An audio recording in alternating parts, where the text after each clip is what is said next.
Make sure to subscribe and turn on the notifications so you can be alerted when new content is released. Enjoy the video. So when I first started this work, I was so excited to finally get an understanding of shame and what it meant and why so many of us have turned over big parts of our lives to it. So when I first started the work, I was really passionate about talking about the what is it and how does it work. I wanted to explain to people, here's what I'm learning about shame. Here's how it works in our lives. Because the thing probably a year into this research, I knew three things. One, we've all got it. Two, no one wants to talk about it. And three, the less we talk about it, the more power we turn over to it. So in the beginning, I really focused on the what is shame and how does it work? What is empathy? How does it work? And as I would talk to people, I started to hear the why question more than any other question. People were interested in the what is it and how does it work? But what people really wanted to know is why. Why are you studying this? And why are you insisting that we talk about this? Because, the truth is, these are tough topics. When you tell people that you study shame, vulnerability, and empathy, they kind of look at you like, wow, were all the other topics taken? Or did you draw the short straw in research school? But that's not the case. So people, and that's a mindful question. Why do you study this and why do you think we should talk about it? And so that's where I like to start. And I think what's interesting about my answer is that when I could not have answered the question, why shame and empathy, 6 years ago, 5 years ago, maybe even 4 years ago. But now, after talking to hundreds of men and women around the country about shame and how it affects the way they live, love, parent, work, build relationships, I finally, for the first time and probably in my career, understand why. If you think about connection, and I talk a lot about connection in my work, connection is our ability to forge meaningful, authentic relationships with other people.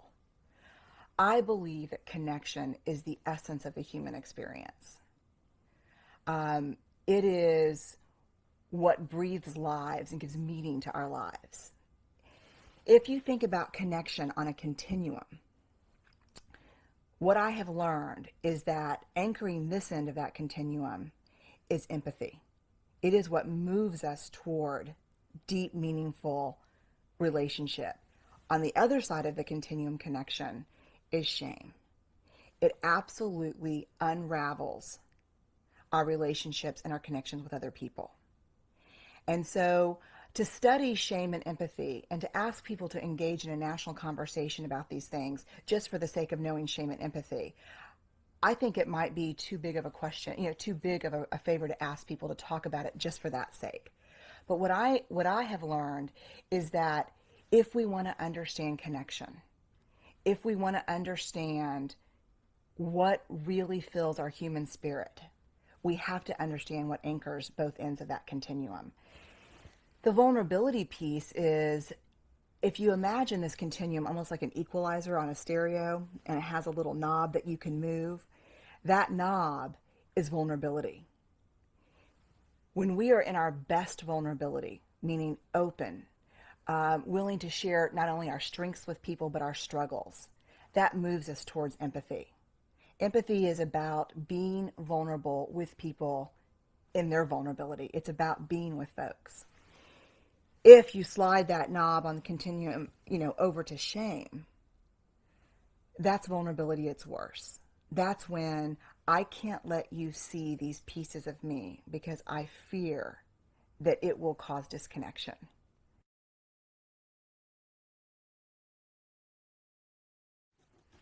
Three of the big questions I want to answer in my research, where shame and vulnerability and empathy are central, have to do with courage, compassion, and connection.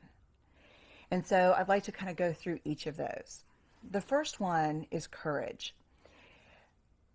When courage first came into the English language, it had a very simple definition. It comes from the Latin word cur, which means heart. And courage meant to speak your mind with your heart, to tell your story. I think over time that definition has changed in terms of the way we use it.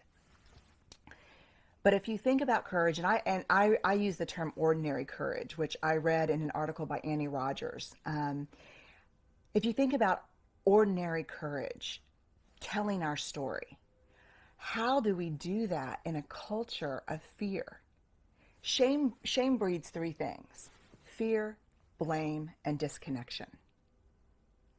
So how do we practice courage in a culture where we are incredibly afraid of not fitting in?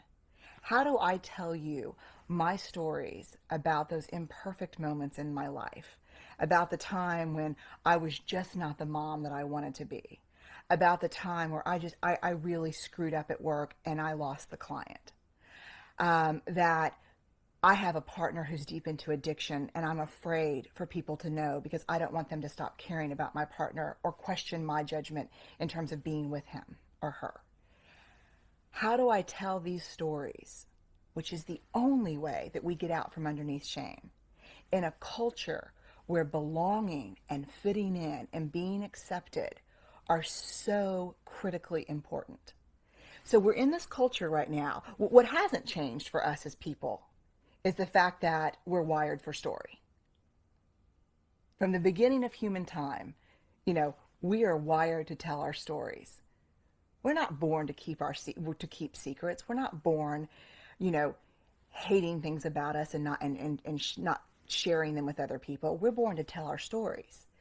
So it's not people who have changed, it's the culture that's changed.